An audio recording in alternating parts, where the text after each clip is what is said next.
Evo, nešto danas da kažemo o problemu poštovanja između muškaraca i žena.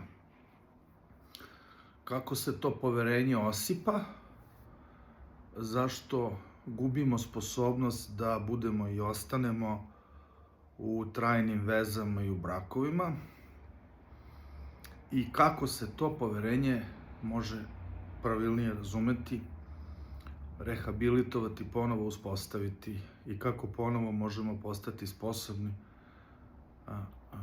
da budemo u ozbiljnim vezama. Nedavno sam čuo jednog čoveka koji je već izvesno vreme u Aziji i on kaže kako posmatra život oko sebe, posmatra odnose između muškaraca i žena i kako se njemu kao muškarcu u nekim njegovim 60. godinama čini da je našao mesto gde bi želeo da živi. Pre svega u smislu prirode, u smislu organske hrane, u smislu nekakvog, odnosa zajednice prema svakom svom članu, ali i u smislu toga kako funkcionišu ti muško-ženski odnosi.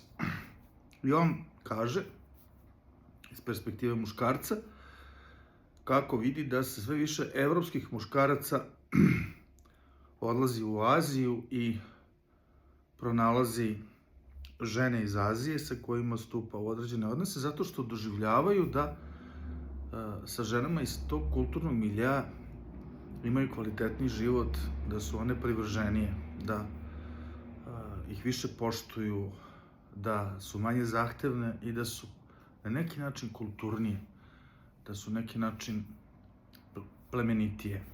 Jer čovek koji malo traži, koji dosta daje, koji nije nasilan, koji nije agresivan, taj čovek je plemenitiji, kulturniji od onog koji samo traži i nešto pravi, neku dreku i tako dalje. To je uvek bilo kroz sve periode istorije, odnosilo se na sve ljude. To je jedna muška perspektiva. Ja sam siguran da postoje i ženske perspektive. Poznao sam, recimo, evo da navedem neku žensku perspektivu, poznao sam žene koje su u vreme onih ratova u bivšoj Jugoslaviji, posle ratova, imale teške veze sa muškarcima iz naših krajeva, burne veze, naporne veze, i onda su se, recimo, preselile ili su upoznale, recimo, Engleze ili mnoge druge muškarce iz tog severnijeg dela Evrope, a to u stvari nije Evropa, i tu su imale srećne i kvalitetne živote, zato što su to plemenitiji ljudi, to su ljudi koji su kulturniji, iz jedne kulture koja je dugotrajna, u kojoj se neguje jedna uzdržanost u odnosu na sebe, koji ne larmaju, ne traže, nego se nude da pomognu, koji imaju jedno dostojanstvo, tako englesko dostojanstvo. To je nešto što je strašno važno. U svim ovim slučajevima, i sa muškarcima i sa ženama, pojavljuje se jedan element koji se stalno ponavlja, a to je element poštovanja.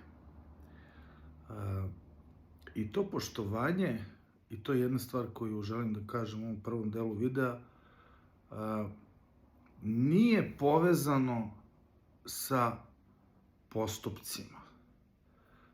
Kad ste sa nekim u vezi, vama je potrebno da vas on poštuje ne tako što će poštovati vaše konkretne postupke. On može da se ne slaže sa vašim postupcima, on može da ih ne odobrava, on može da im se suprotstavlja, nego je potrebno da poštuje vas kao ličnost.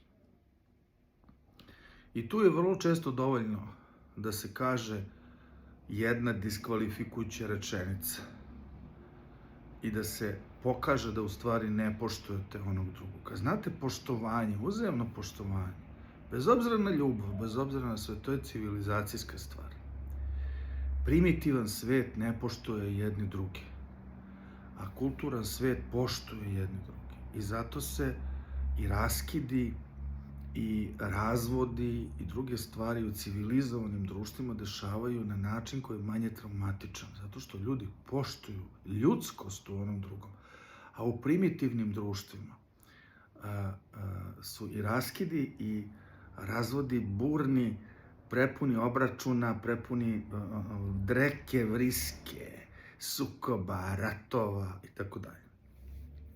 Ja sam nedavno upoznao jednog svog rođaka i razgovarali smo tako, dobar čovjek, razgovarali smo tako o životu, o svemu. To je čovjek koji je svašta prošao u životu. I onda sam upoznao, tako, njegovu ženu, koja je jako dobra žena, moralno dobra osoba, ali ga je kritikovao. I to je jedan čest primer, nešto što vidite često. Ne možeš da kritikuješ nekoga pred nekim trećim ako ti je on blizak. Ne možeš da, tako, mi imamo tu jednu osobinu na ovim krajevima, to ne možete da vidite kod Engleza, tako? Mi imamo tu jednu osobinu da nemamo taj odnos digniteta prema onome sa kim živimo. Ja sam na selu u kome većma boravim, pošto se izmeštam iz grada, tako ponekad sedim u jedinoj lokalnoj kafani. I u toj kafani sede muškarci, možda sam to pomenuo nekom od videa. I ti muškarci se često popiju, govore razne stvari, pomenu se tu i žene. Ali kad se dođe do nečije žene, pa to se muškarci nekih 60 godina, tako, to nisu mlade žene. Kad se dođe do nečije žene, tu se staje. Neko, ne, nju ne pominje. Jedan kaže, ona je bila nevina kad se udala za mene, rodila mi je decu. Dakle, rodila mi je decu, poštuje mi je. Mogu da se s tobom šalim, ali kad dođe do nje, o njoj se ne šalim. Tako? Možda smo se mi posvađali, ali postoji poštovanje i obrnuto. To je jedna stvar plemenitosti i kulture koja je osnova ljubavi. Jer ljubav u smislu one prve zaljubljenosti, privlačnosti, strasti, ona nestaje u svim kulturama. Mi nismo tako napravljeni kao ljudi da beskrajno budemo ekscitirani za uvek. Posle izvesnog vremena se to pretvara u ono što Zoran Milivojević, psihoterapeut, naziva konstruktivna indiferentnost, je li tako? Vi niste stalno uzbuđeni što ste s nekim u vezi, vi ste u indiferentnom stanju. Ako nešto radimo, neko mi uđe, koga volim, ja neću da se ozarim tog trenutka kad on uđe, nego ću nastaviti to da radim, ali znam da tu osobu volim, odlučio sam da je volim. To nije ona ljubav koja je bila prvih mesec dana, ali ja poštujem tu svoju emociju prema njoj, nju i time je volim, tako? To je poštovanje, suština ljubavi. Tog poštovanja nema i mi imamo kulturu u kojoj se to poštovanje razara. Kako se ono razara, objasnit ću u drugom delu koji je za članove ovog kanala.